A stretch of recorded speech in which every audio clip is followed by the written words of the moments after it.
বই মানুষের চেতনার জায়গা। আর সেই স্লোগানকে সামনে রেখেই সিলেটে শুরু হতে যাচ্ছে ১৯তম ক্যামোসাস বইমেলা ২০২৫। আর সেই বইমেলাকে ঘিরে সিলেটে অনুষ্ঠিত হলো বর্ণাঢ্য প্রচার র্যালি। সিলেটের দরগাগেট এলাকায় ক্যামোসাসের উদ্যোগে আজ বিকেলে বের হয় এক আকর্ষণীয় প্রচার র্যালি। র্যালিতে অংশ নেন লেখক, পাঠক, শিক্ষার্থী সহ নানান বয়সী মানুষ।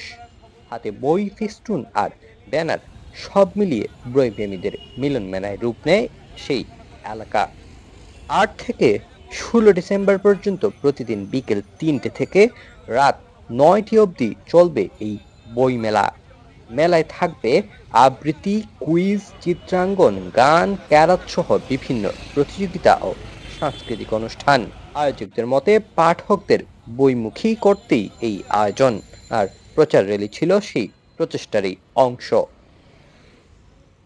তো এই বইমেলা সফল হোক এটা আমরা সবাই কামনা করি এবং সেই সাথে সর্বশ্রেণীর সিলেটিদেরকে আমরা আন্তরিকভাবে আহ্বান করি যে তারা এই বইমেলাতে নিজের বাচ্চা কাচ্চা এবং নিজেদের অংশগ্রহণকে নিশ্চিত করে একটা বুদ্ধিবৃত্তিক সমাজ বিনির্মাণের জন্য এবং একটি নৈতিক সমাজ সৃষ্টির জন্যে তারা সচেতনভাবে এই বইমেলায় অংশগ্রহণ করবেন। এটা ৮ তারিখ থেকে ১৬ তারিখ পর্যন্ত, ১৬ ডিসেম্বর পর্যন্ত চলবে। ক্যামোসাসের আয়োজনে ২০২৫ সালের বইমেলা আগামী ৮ ডিসেম্বর থেকে শুরু হচ্ছে। আমাদের সিলেটবাসী তথা গোটা বাংলাদেশের জন্য এটা একটি সুসংবাদ। আমরা সিলেটবাসীর মাধ্যমে পুরো বাংলাদেশকে জানাতে চাই যে এটা কেন্দ্রীয় মুসলিম সাহিত্য সংসদের নিয়মিত কার্যক্রম। আপনারা সবাই আপনাদের ছেলে, মেয়ে, স্ত্রী, আত্মীয় স্বজন, বন্ধুবান্ধব সবাইকে নিয়ে আসবেন। এবারের বইমেলা অবশ্যই গতবারের চেয়ে আরও সুন্দর, আরও আকর্ষণীয় হবে। আমার জানা মতো বাংলাদেশে বা উপমহাদেশে এত সময় নিয়ে সাহিত্য আসর কখনো হয় নাই। চলমান প্রক্রিয়া আমার দৃষ্টিতে, আমি যতটুকু জানি, এবার সিস্টেম বা বাংলাদেশে বা এই উপমহাদেশে কোনো জায়গায় এভাবে চলমান প্রক্রিয়া নজির। সেই দৃষ্টিকোণ থেকে আমাদের এই বিদ্যাপীঠে, সাহিত্য সংস্কৃতি বিদ্যাপীঠে আমরা প্রতি বছর বইমেলা করি। এবারও আমরা বইমেলা করছি। এবার ১৯তম বইমেলা শুরু হচ্ছে। আপনারা সকলেই জানেন যে এই সাহিত্য সংসদটাও শুরু হয়েছিল ১৯খানা বই নিয়ে। মোহাম্মদ নুরুল হক শুরু করেছিলেন বইয়ের যাত্রা।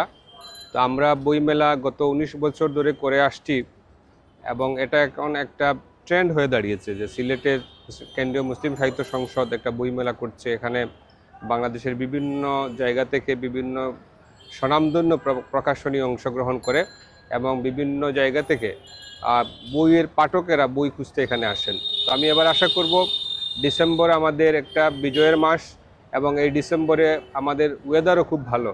তো বইয়ের একটা ওয়েদার এখন বিরাজ করছে, বই পড়ার, শীতের একটা হালকা আমেজ আছে এখানে। তো আপনারা সবাই সপরিবারে বইমেলাতে আসবেন এবং বই কিনে কেউ দেউলিয়া হয় না, এটা মনে রাখবেন। এবং সকলের বাসায় কিছু না কিছু ভালো বই থাকা প্রয়োজন, কারণ আমাদের জেনারেশনটা ডিভাইসমুখী হয়ে যাচ্ছে। তারা বই পড়তে চায় না, তারা পাঠ্য বই ওরা খুব জোর করে পড়তে চায়, যে ভালো পায় না তারা বই পড়তে। তো আমাদের একটা সভ্য সাংস্কৃতিক সমাজ গড়ে তোলার ক্ষেত্রে একটা মাধুর্য জগৎ সৃষ্টির ক্ষেত্রে বইয়ের কোনো বিকল্প নেই। আপনারা সবাই বইমেলায় আসবেন, বইমেলা সফল করবেন। বইমেলা মূলত ত্রিমাত্রিক একটি শক্তির সম্মেলন। এখানে প্রকাশকরা আসেন, লেখক আসেন, পাঠক আসেন। যেই পাঠকের সাথে লেখকের কোনো সম্পর্ক ছিল না, যেই প্রকাশকের সাথে পাঠকের কোনো সম্পর্ক ছিল না, বইমেলার মাধ্যমে এই ত্রিবিধ শক্তির সম্মিলন ঘটে। বইমেলায় কেউ আসেন বই কেনার জন্য।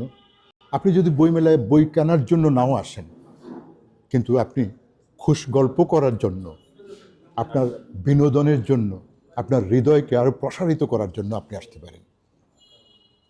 আরেকটা ব্যাপার হচ্ছে, বইমেলায় আসলে এই যে যান্ত্রিক জীবন, এই জীবনে আমাদের একে অন্যের সঙ্গে দেখা সাক্ষাৎ হয় না।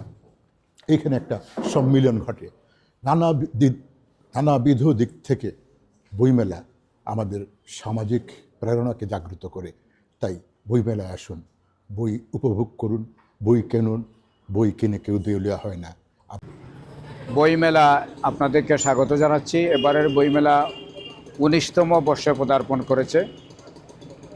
আজ এবারের বইমেলাটি উৎসর্গ করা হয়েছে কেন্দ্রীয় মুসলিম সাহিত্য সংসদের সাবেক সভাপতি কবি রাগিব হোসেন চৌধুরীকে।